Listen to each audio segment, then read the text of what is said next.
What's going on, everybody? It's your boy Zoe with No Days Off DFS, here to bring you a quick breakdown for the little showdown slate that the NBA decided to tease us with for today after not having any NBA for the past week, besides the joke of a all-star game that they gave us, and honestly all-star weekend and everything of the sorts. But your boy's not going to go on the soapbox for that one, because you guys know I can talk when it comes down to my displeasure with certain things, and to tell you the truth, that was one of them. I will get on my soapbox later in regards to LeBron James. I do got something about that, because the king, nah man, looked more like a queen this weekend with some of the antics that he had pulled, and I'm definitely going to touch on that right there. But if you guys are new here, make sure you guys hit that subscribe button so you don't miss any of the content your boy drops over here on the channel, and drop a like on this video if this video or any of my other videos win you guys some money.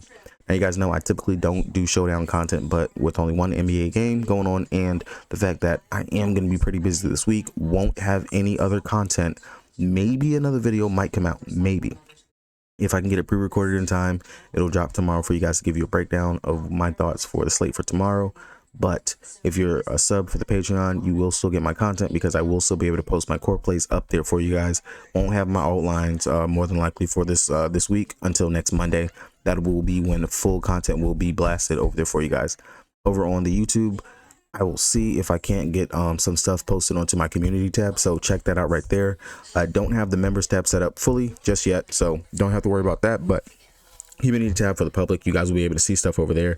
So if you guys are subscribed to the channel, which is why I say subscribe, you guys will see my notifications whenever I upload and I post stuff, because I can post a core or something like that over there for you guys, or drop a quick blurb, some notes, something like that, to give you guys a little bit of something, even though I'm not able to do a full video breakdown.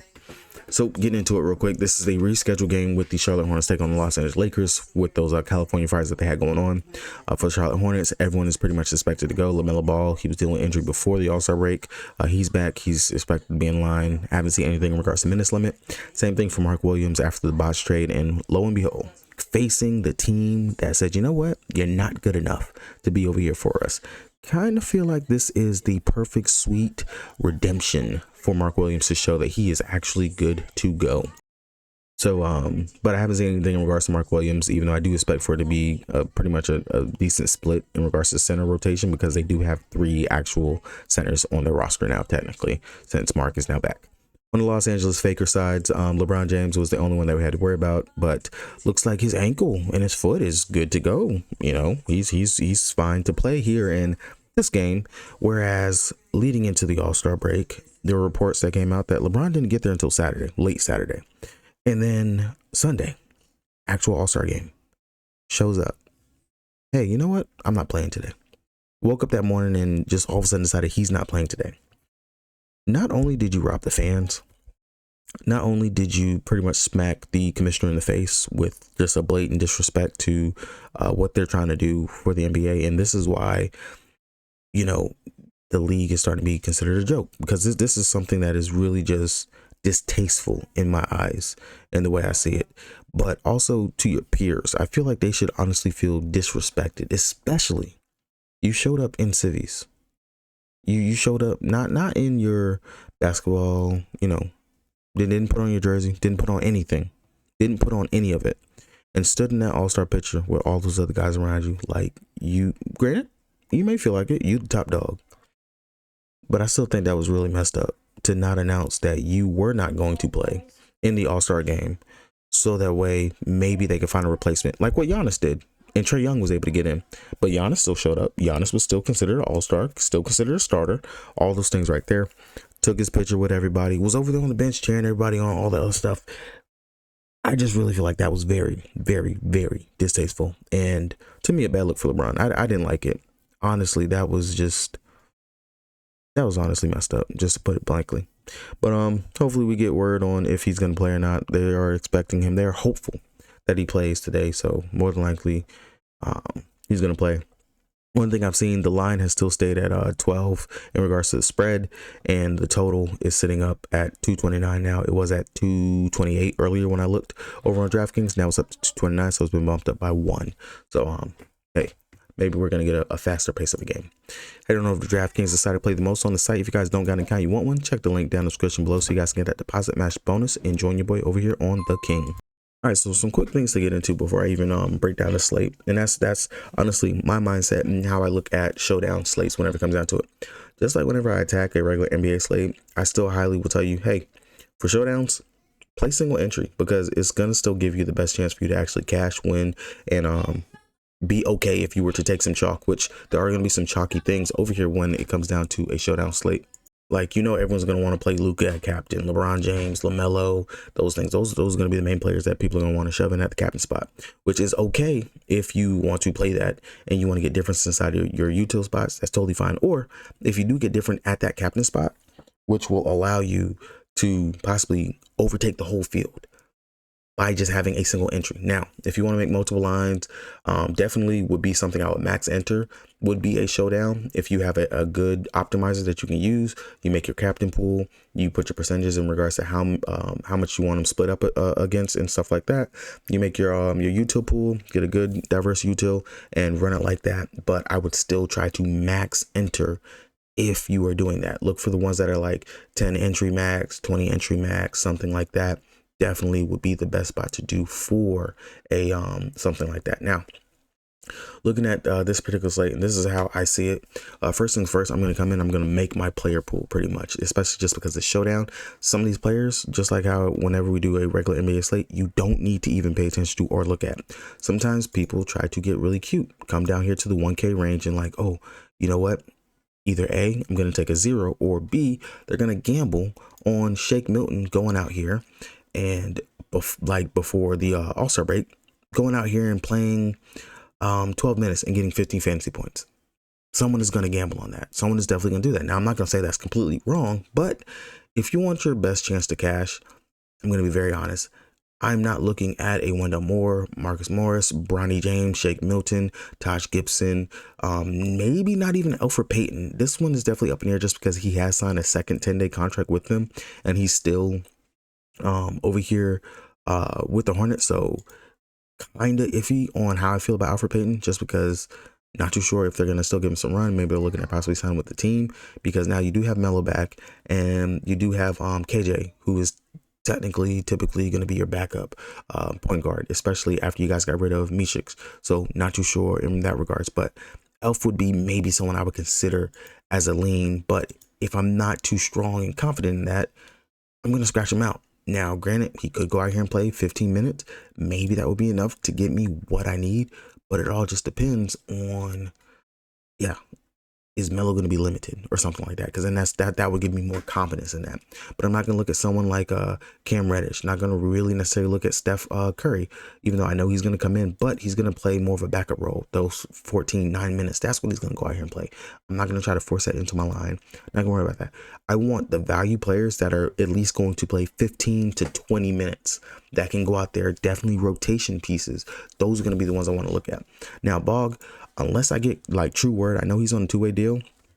If he's with the team and they are 110% sure that he's going to be in the rotation, like I get some type of coach talk, if I see some word or something on that, which I haven't found any, honestly, I haven't found anything on it in regards to how much they like the kid and if they're going to put him more into the rotation due to all the injuries and stuff that they have.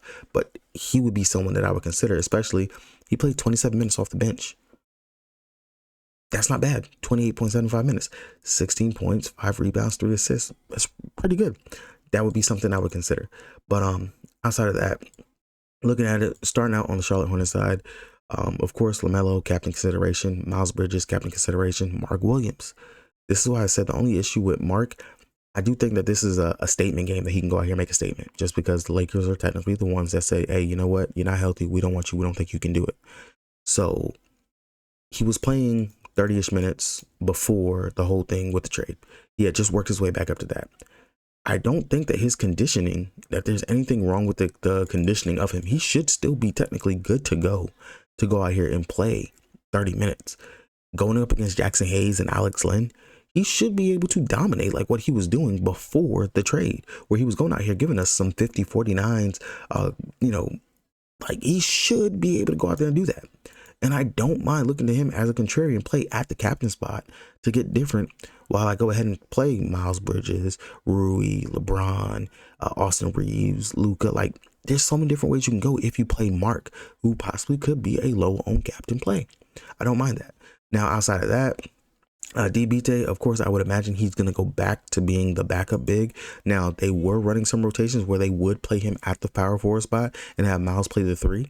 We could still see a double big lineup where both of those bigs are out there on the court. So not necessarily DBT will fade into the background. He still could go out there and play some decent minutes because, like I say, he was logging some good minutes out there when Mark was there with them.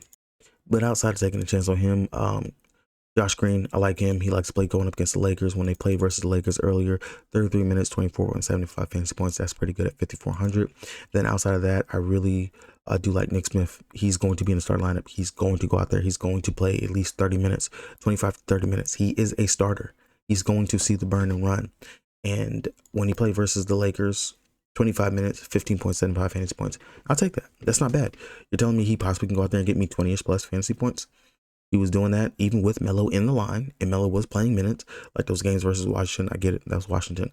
But if he gets hot out there, especially from 3, it'll be a good day, good game.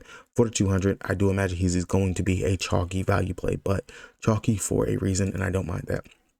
Outside of that, I'm not too interested in messing with Nurk. I don't really know what his role or his minute is going to be out there.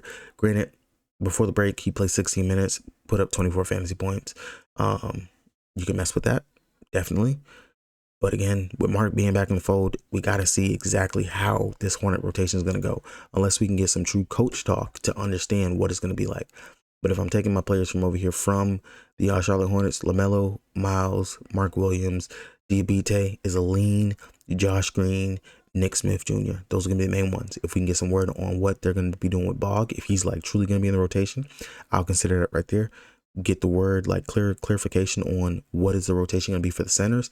Maybe we can put Nurk into that as well.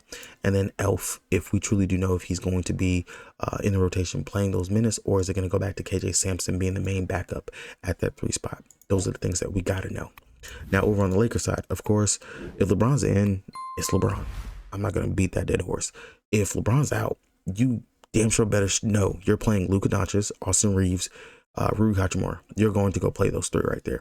Now, you can also go ahead and slide Gabe Vincent in if LeBron's going to be out, because he should definitely get some extra burn and run, just because this has been one of their go-to guys that they do like to go to whenever someone is missing. And when Luke was on those minutes limits, we're definitely seeing Gabe get some decent burn. Now, Gabe's still definitely in play because he is going to come in and play backup point guard duty and role and be a ball handler, so you definitely can go there. Outside of that, Jackson Hayes, of course, is going to be in the rotation. Definitely could play. Dalton Connect to me, 5,600, a bit too much with everyone pretty much good to go for the Lakers. I do know that, yeah, he was kind of in that botch trade. It's not like it was his fault. It's more of the Lakers' fault in regards to the trade not going through. So I don't really feel like I want to play Dalton Connect on tonight, especially at 5,600. Not when I can go up and get Jackson Hayes, who I know is split minutes with Alex Len, but still, 6K. Can give us some decent numbers, especially if he's going to go out there and play 20 to 25 minutes. I will take that right there from Jackson Hayes, especially just being a starting center. Outside of that, DFS, I know he's going to play at least 20 minutes. They like the guy. They can go small ball if they want to, but Brown at 5 if he's going to actually play today and things of that nature. But they like his 3-and-D. He's out there to be a shooter. He can play some good defense. They're going to go there. I don't mind taking that. Alex Len would be more of a, if you're making a bunch of GPP lines or something like that, I could see adding him just because 22 minutes, 17.75 fantasy points, but not someone that's like high on the radar. Like, yeah, I think I'm going to play Alex Len today. No, not necessarily. Everyone else down here, be very honest, Vando is a liability to me. Like, he's out there for defense. He's not going to do a ton that's going to make you go like, yo, I got to play Vando. I got to go ahead and play him. The minutes, they look secure. If I was to be stuck with 3,400 and I needed to shove someone in here, I'm not too sure on Elf, I probably would go ahead and play Vando and slide him into that spot. But I'm not going to jump to be like the first value play that I put in is going to be him. I would much rather play Gabe Vincent instead, because I know he's going to actually give me some burn and some run. Everyone else over here, Koloko, Jameson, Morris, Bronny, Shake Milton, no. Crossing them out, and Cam Reddish, no. Crossing them out, not playing them, not messing with it at all whatsoever. That would be it. So real quick example of a captain line or something like that I wouldn't mind going with, that I think could pay dividends and that we can go with. I'll say go with we'll do the Mark Williams. Go with Mark Williams right there. And then if I'm choosing between LeBron James and Luka, I understand Luka, he's off of the minutes limit, he's gonna play, but still, this is LeBron. This is his team. He's still gonna do quite a bit. Ball's still going to be in his hands. He's still going to facilitate and do all those other things that he does. I'm still going to play LeBron James. And also the salary savings that I get for the little 400, I would take that any day, all day. And then Rui Hachimura, I would take that right there. And I already spoke on him earlier, but Nick Smith at 4,200, I don't know how you don't play that. 7850, like that's really good for you to be able to build out. Take another stud in Miles Bridges, something like that, Jackson Hayes or whatnot, whatever you want to do. There's definitely some really great ways you can go with to build out this core right here if you decide to play it. But that's going to do it for me, guys. Hopefully you guys were able to get a little something from this. Again, if you guys haven't subbed to the channel, make sure you guys hit that subscribe button so you don't miss any of the content I do drop over here. Good luck to everybody. The NBA is back. Peace.